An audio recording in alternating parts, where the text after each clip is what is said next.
Já jsem se na tebe tak těšil. Jak se stane? Ahoj, Lásy. Ahoj, holky moje. Děkuju. Tatínek přijel. Máš radost, máš radost.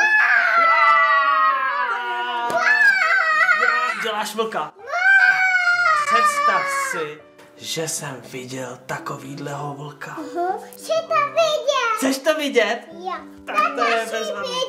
Chceš to vidět? Ale Sofínko, už je hodně hodin, bude čas jít spinkat.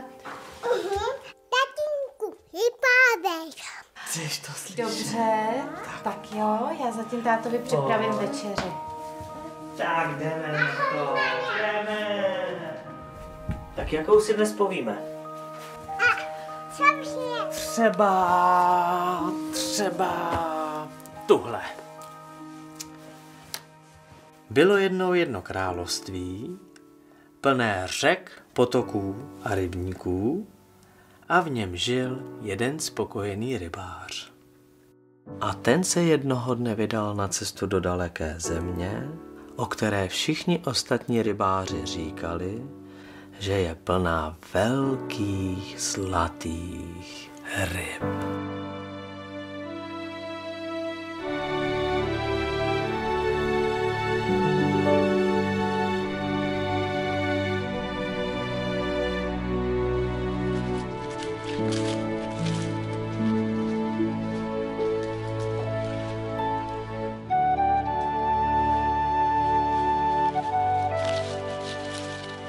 Rybář brzy poznal, že se nachází v pohádkovém kraji plném kouzelných věcí.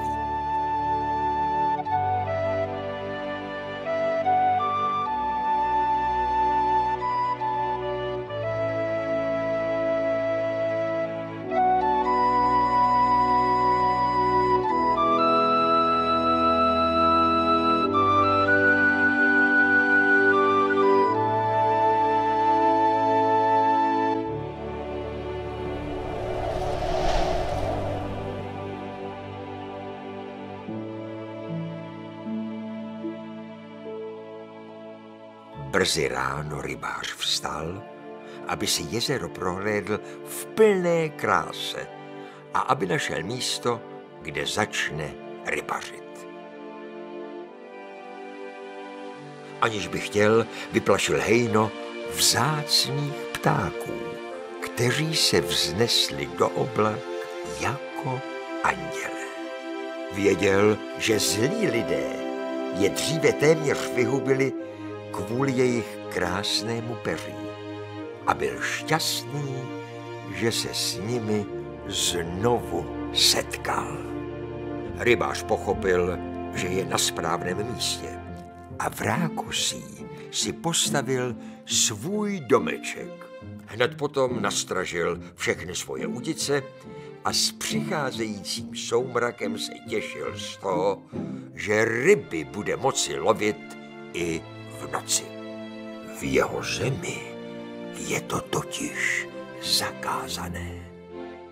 Spokojeně ulehl ke spánku a těšil se na to, co přinese noc a nový den.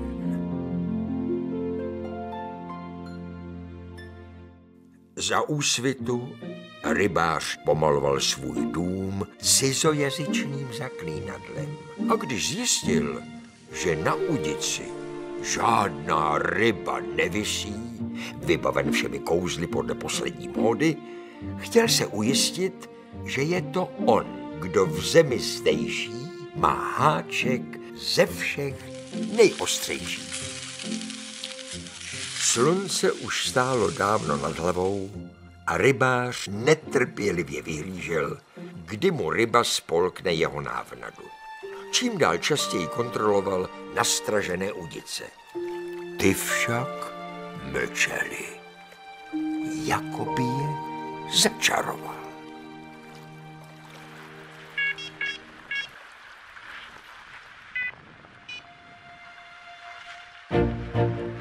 Z odpoledního odpočinku rybáře vyrušil zvuk.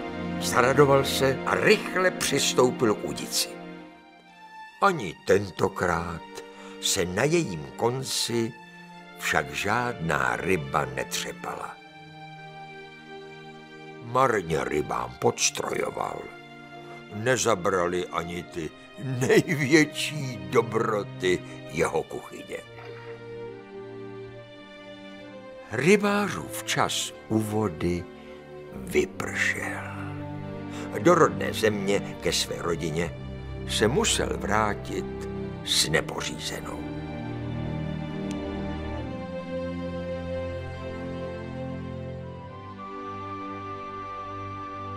Rok utekl jako voda a rybář se znovu vítá s kouzelným jezerem.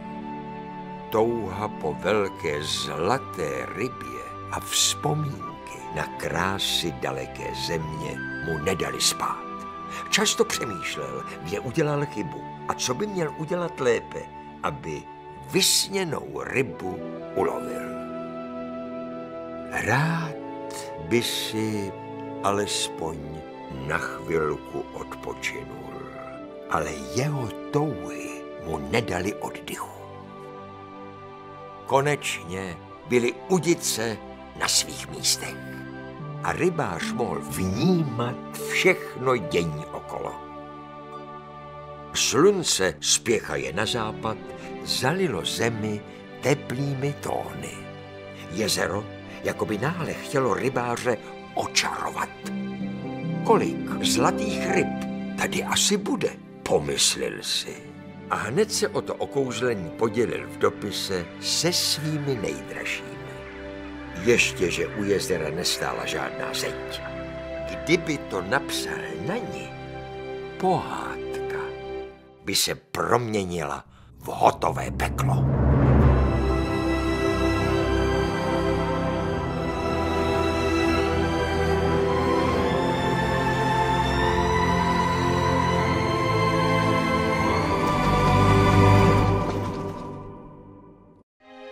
Veden svým loveckým instinktem, rozhodl se na druhý den rybář přestěhovat na místo, kde to předtím v rybníce žbluňklo. Než začneš lovit, musíš rybu nejprve najít. Vzpomněl si na slova starého, moudrého rybáře. Nechtěl ale nic ponechat náhodě a tak hned potom, co se zabydlel, vybavil všechny udice nejlepšími háčky a kouzelnými červy. Věřil, že tato kombinace pomůcek nejmodernější doby by ho mohla vytáhnout z brindy.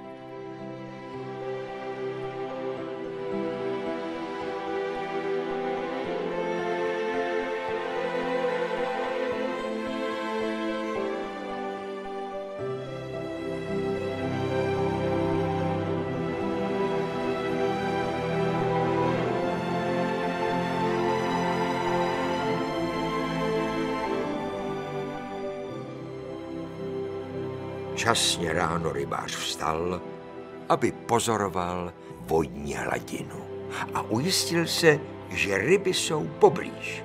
Upoutal ho však pohyb v trávě. Tak početnou rodinu nikdy předtím neviděl. Jaké by to asi bylo, potkat se s nimi tváří v tvář, pomyslel si.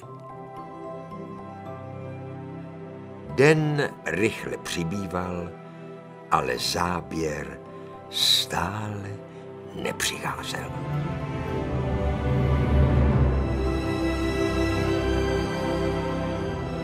A tak soumrak střídal svítání a dny tiše plynuly jako voda v řece. Ráno co ráno rybář doufal, že nadešel správný den, až nadešel den poslední. Rybář se musel vrátit domů a ani tentokrát se mu rybu ulovit nepodařilo. To je Čunťa. Jako ty, tatníku. Je to Čunťa. A vy foty. Nebyl smutný, Sofinko. Přivezl si z daleké země spousty zážitků, které potom vyprávěl doma svojí holčičce. Mé šišku. Ano, měl malou dcerku Asi takovou, jako jsi ty. Tohle je tvoje prababička. Jmenovala se Helena. Helena. Ano, Helena. Často mi vyprávěla. A taky mi říkávala, nikdy se nevzdávej. A tak jsem vyrazil znovu. Taty, tatínku. Ale co to pletu? Chci říct. A tak rybář za rok vyrazil za kouzelným jezerem znovu.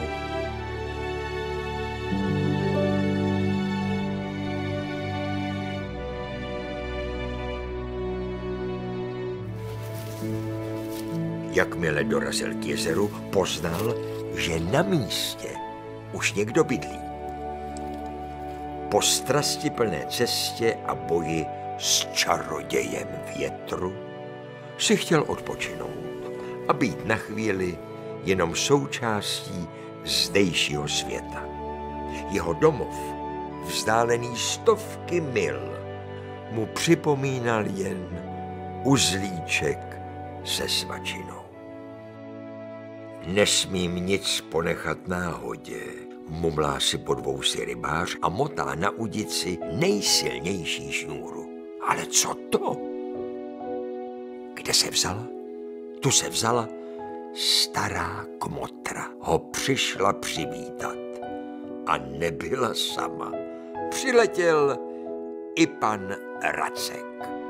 Nejprve se rybáři představil a potom začal předvádět své umění. Takhle musíš ryby lovit, koukej. Zkus to napodobit. Rybáři se při pohledu na to mistrovství tajil dech. Ale já chci kaprané plotici, vzpamatoval se rybář.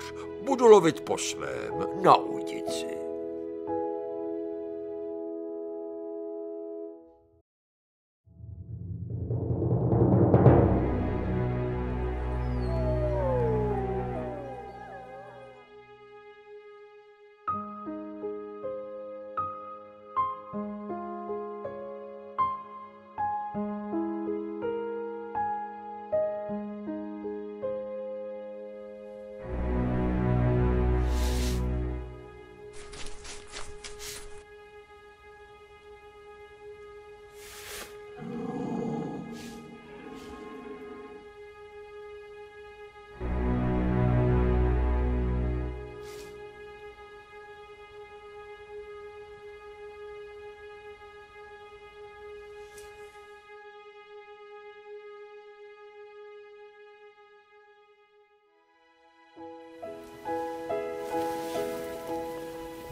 Zdravím tě, rybáři.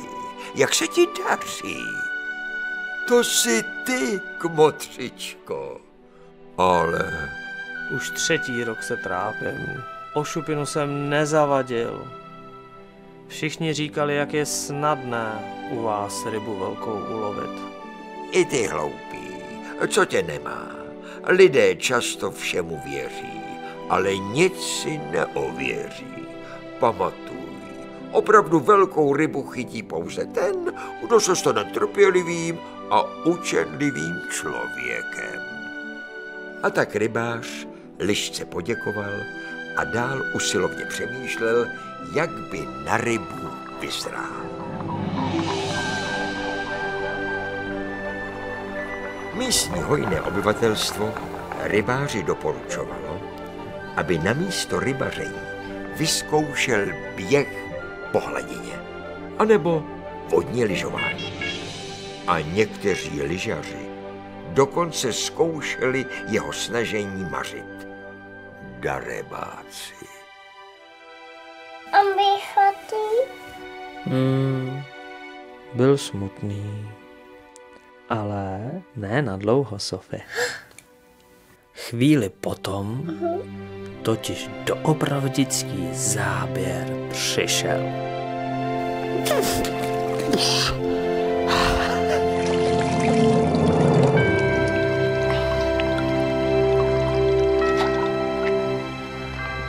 A tak se rybář odměny za svou trpělivost po letech konečně dočkal. Vy ještě svítíte? Už končíme. A tak zazvonil zvonec a pohádky konec. Tak jo. A teď už honem spinka. Dobrou noc, Sofinko. Počkat. Musím vám říct ještě něco. Představte si, že rybář v daleké zemi zažil ještě jedno překvapení. Totiž v den jeho narozenin mu byl seslán dar a nebyl to dar ledajaký.